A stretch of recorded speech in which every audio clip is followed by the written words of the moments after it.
আসসালামু আলাইকুম। আজকে একটা গুরুত্বপূর্ণ ভিডিও নিয়ে এসেছি। ইউটিউবে ভিডিও কিভাবে আপলোড দিয়ে ভাইরাল করবে। ইউটিউব যাদের আছে তাদের তো কোনো কথাই নেই, আর যাদের নেই ইউটিউবে গিয়ে সার্চ করবে ইউটিউব চ্যানেল কিভাবে তৈরি করব। অসংখ্য ভিডিও এসে দাঁড়িয়ে যাবে, একটা যে কোনো ভিডিও ক্লিক করে দেওয়ার পরে ইউটিউব চ্যানেল খুলে নেবে। ইউটিউবে ভিডিও করতে গেলে তোমাদেরকে সর্বোচ্চ একটা বেস্ট মোবাইল লাগবে, ফোন, আর বেস্ট একটা রুম, যেটা আমাদের নাই এখন। সেটা তোমাদের না থাকলেও চলবে, কিন্তু ভয়েস ক্লিয়ার আসা চাই। অডিশন ভালো যেমন পাই তোমার ভিডিও, এরকম একটা রুম দেখে তোমরা ভিডিও তৈরি করবে। তোমাদেরকে বোঝানোর জন্য আমি এই রুমটাই ভিডিও তৈরি করছি।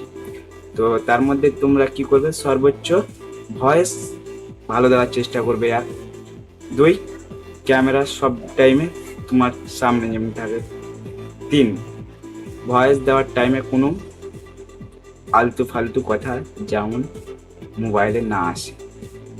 আর সর্বোচ্চ শেষ চার, যে ভয়েসটা যাচ্ছে কোনো প্রকারের সাইড ভয়েস যেমন না আসে। তাহলে ইউটিউবে সাকসেস জলদি হতে পারবে, আর না হলে কিন্তু পারবে না। তাই বলছি, ইউটিউবে যদি ভাইরাল হতে চাও এই চারটি কাজ অবশ্যই করে দেখবে। অবশ্যই ভাইরাল হবে, কারণ আমার এটা নতুন চ্যানেল, একটা চ্যানেল র্যাঙ্কিং করিয়েছি, এটা আমার নতুন চ্যানেল দ্বিতীয়, হয়তো এটাও র্যাঙ্কিং হয়ে যাবে। তো আমি যেগুলো বললাম স্টেপ বাই স্টেপ ফলো করুন, অবশ্যই কামে একটা না একটা আসবে। আর ভিডিও ভালো লাগলে লাইক অ্যান্ড সাবস্ক্রাইব করতে ভুলবে না। আর একটা কথা মাথায় রাখবে, ধৈর্যের পরে কিন্তু সফল আসে।